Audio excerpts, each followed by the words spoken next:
रुख करते हैं आलमी खबरों का। खालिस्तान तहरीक उरूज पर कनाडा में इतवार को रेफरेंडम होगा। रेफरेंडम के लिए तैयारियां जोरों शोर से जारी हैं और कनाडा के शहर टोरंटो में 50,000 से ज़ायद सिखों ने इज्तिमाई दुआ की।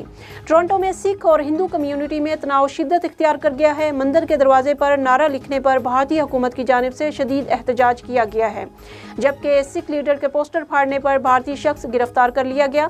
खालिस्तान के हामी सैकड़ों अफराद ने भारतीय कौंसल खाने के सामने एहतजाज रिकॉर्ड करवाया है। मलका एलिज़ाबेथ के आखिरी दीदार के लिए वेस्ट मिनिस्टर के बाहर हज़ारों अफराद की तवील कतार लग गई। फूल भी कम पड़ गए। तदफीन से कबल मलका एलिज़ाबेथ का दीदार करने वालों की कतार दरियाए टेम्स के साथ 5 मील तक फैल गई। घंटों लाइन में इंतजार करने वाली एक बरतानवी खातून ने मलका बरतानिया से मोहब्बत का अनोखा अंदाज अपनाते हुए अपने बाजू पर आंजहानी मलका का टैटू बनवा लिया। आखिरी रस्मात से कबल दुनिया भर से आए रहनुमा बकिंगम पैलेस में इस्तकबालिया में शरीक होंगे, जिसकी मेज़बानी बादशाह चार्ल्स करेंगे। आंजहानी मलका का जस्ते खाकी 19 सितंबर तक वेस्ट मिनिस्टर हॉल में ही रखा जाएगा, जिसके बाद उनकी तदफीन कर दी जाएगी। इंतजामिया के मुताबिक आखिरी रोज तक 7,50,000 से ज़ायद अफराद मलका के दीदार के लिए आएंगे।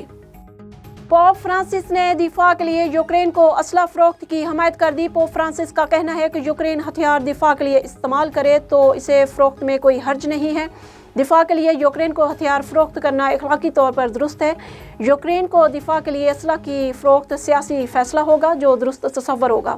मुल्क की हिफाजत और दिफा के लिए इक़दाम ज़ाहिर करता है कि आप मुहिब्ब वतन हैं।